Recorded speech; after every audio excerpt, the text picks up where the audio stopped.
occurred has been the main focus of the entire country. People from all over cannot get enough of this Lizzie Borden trial and the evidence that goes along with it.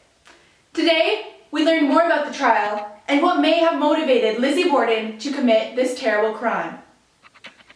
Lizzie reportedly did some questionable actions in the few days prior to the crime.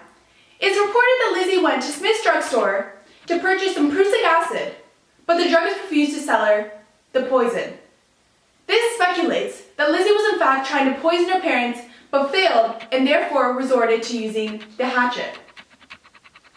Also on August 3rd, Lizzie went to visit neighbor Alice Russell to tell her that she had a feeling that an enemy from her father was soon going to try to kill him.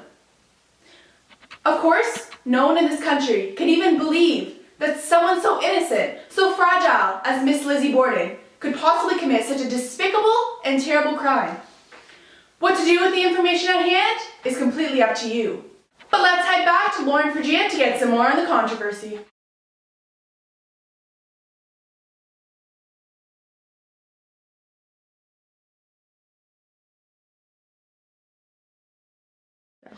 The trial has just finished up for the day, and I was lucky enough to be able to have a conversation with a few who were actively involved in the courtroom today.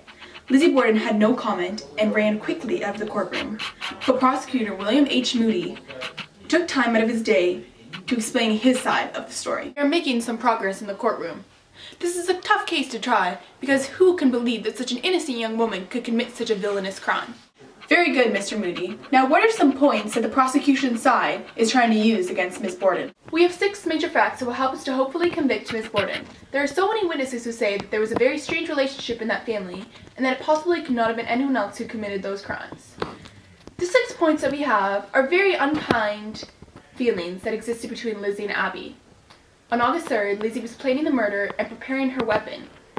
Lizzie Borden was the only person with the means to commit the murders, because it was not an outside act.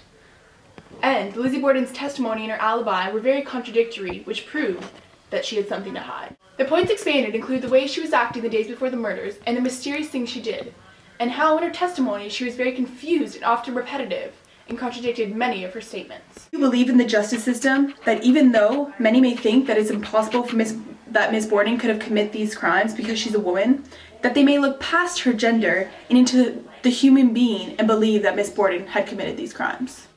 You see, it is a very difficult thing to say. I do admit myself, I find it difficult to believe that Lizzie Borden committed this crime, but the evidence is in my favor. I hope the trial wraps up next week because I'm very excited to hear the verdict. Well, thank you, Mr. Moody, for giving us a very in-depth update of what happened in the courtroom today. Now let's take it back to Lauren in the studio.